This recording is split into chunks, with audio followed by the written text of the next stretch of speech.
What's up, guys, and welcome back to my reading journey. Hope we're all doing fine. And today we're going to continue with letter 84 on gathering ideas. So let's get started.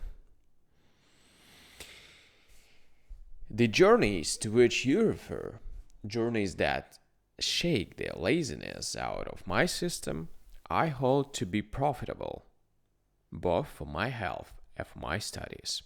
You see why they benefit my health, since my passion for literature makes me lazy and careless about my body.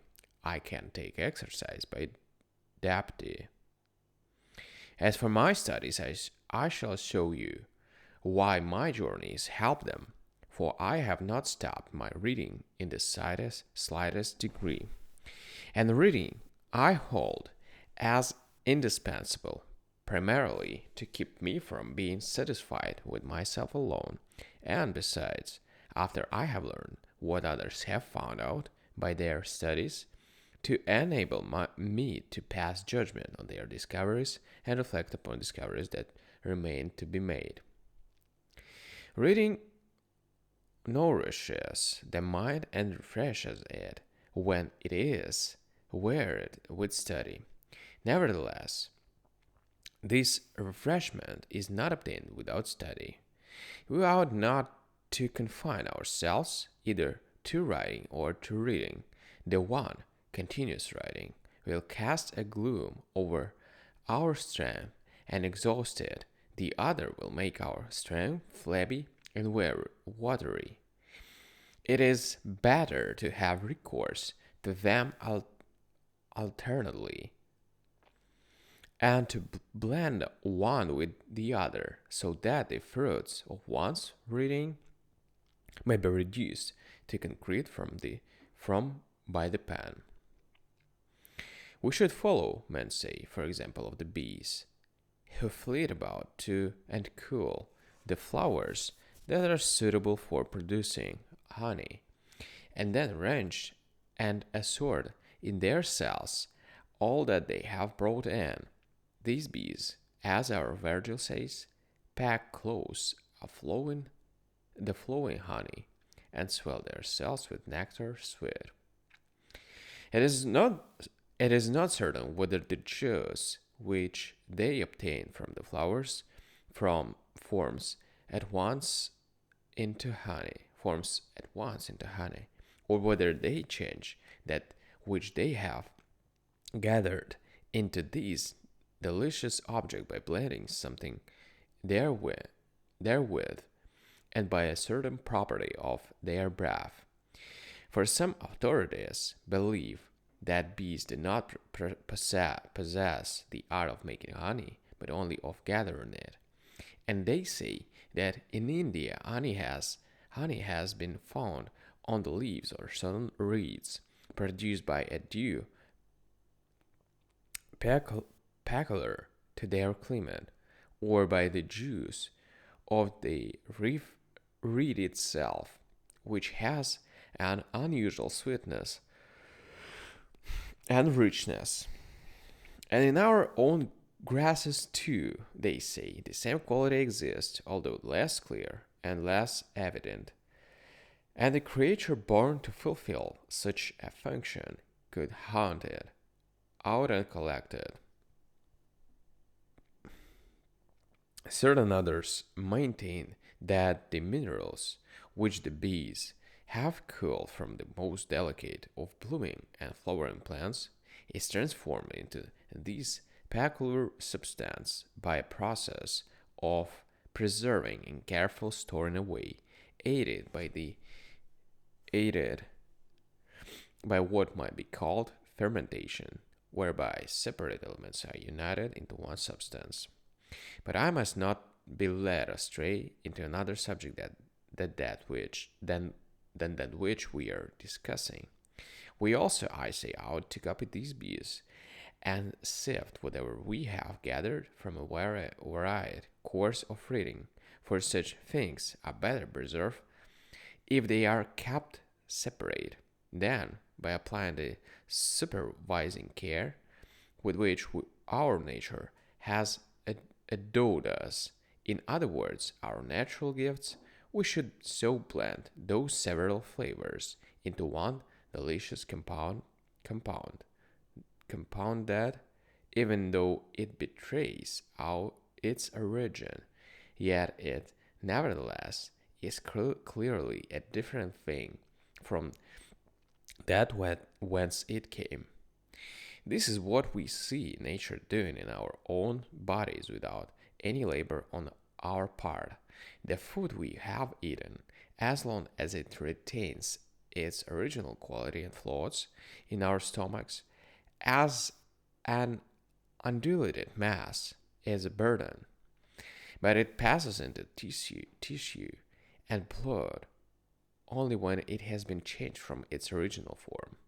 So it is with the food which nourishes our higher nature, we should see to it that whatever we have absorbed should not be allowed to remain unchanged, or it will not be no part of us.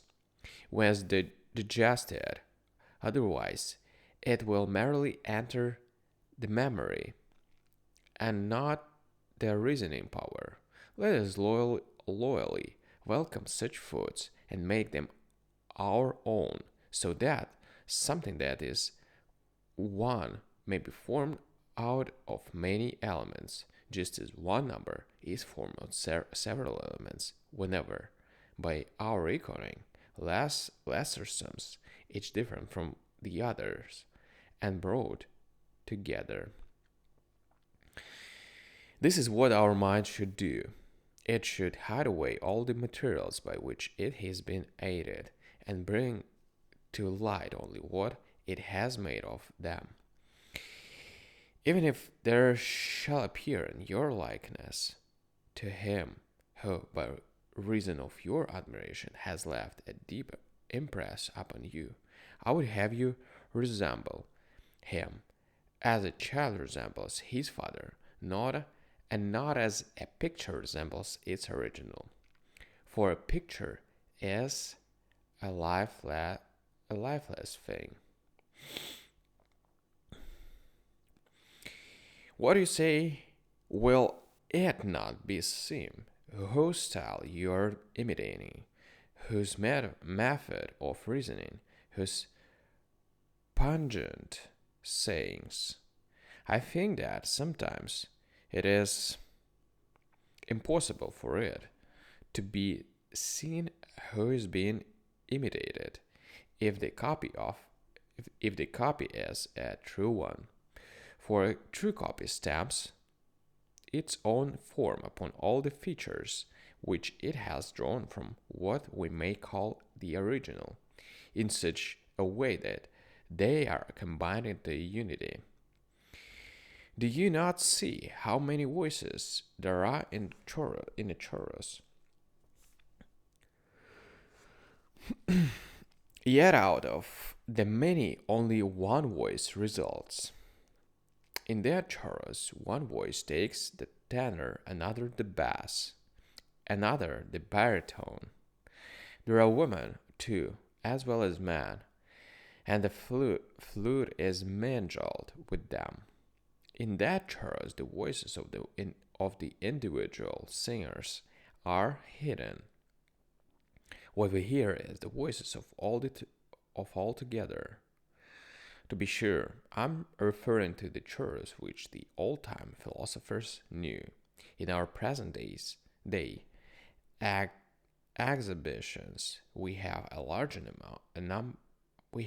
number of singers than there used to be spectators in the theaters of old. All the all the aisles are filled with rows of singers. Brass instruments surround the auditorium. The stage resounds with flutes and instruments of every description. And yet, from the discordant sounds, a harmony is produced. I would have my mind of such a quality as this. It should be equipped with many arts, many precepts, and patterns of conduct taken from many epochs of history, but all should blend harmoniously into one. How, how you ask, can this be accomplished? By constant effort and by doing nothing without the approval of reason. And if you are willing to hear her voice, she will say to you, abandon those pursuits which heretofore have caused you to run hither and thither. Abandon riches, which are either a danger or a burden to the possessor. Abandon the pleasures of the body and of the mind. They only soften and weaken you. Abandon your quest for office. It is a swollen, idle, and empty thing, a thing that has no goal, as anxious to see no one outstrip it as to see no one as to see no one at its heels. It is afflicted with envy, and in truth with a twofold envy. And you see how wretched the man plied, as if he who is the object of envy feels envy also. Do you behold yonder homes of the great, yonder thresholds, uproarious with the prowling of those who would pay their respects? They have many an insult. They have many an insult for you as you enter the door, and still more after you have entered. Pass by the steps that mount to rich men's houses, and the porches rendered hazardous by the huge throng. For, for there will for there you will be standing, not merely on this edge of a precipice, but also on slippery ground. Instead of this, direct your course hither to wisdom, and seek her ways, which are always of surpassing peace and plenty. Whatever seems conspicuous in the affairs of man, however petty it may really be, and prominent only by contrast which with the lowest objects, is nevertheless approached by a difficult and toilsome pathway. It is a rough road that leads to the heights of greatness, but if you desire to scale this peak, which lies far above the range of fortune, you will indeed look down from above upon all that men regard as mostly lofty, but none the less you can proceed to the top over the level ground. Farewell. Alright, guys. So it was a short letter, and we're gonna continue with the larger one, but tomorrow. So thank you for joining me today. See you tomorrow. Bye.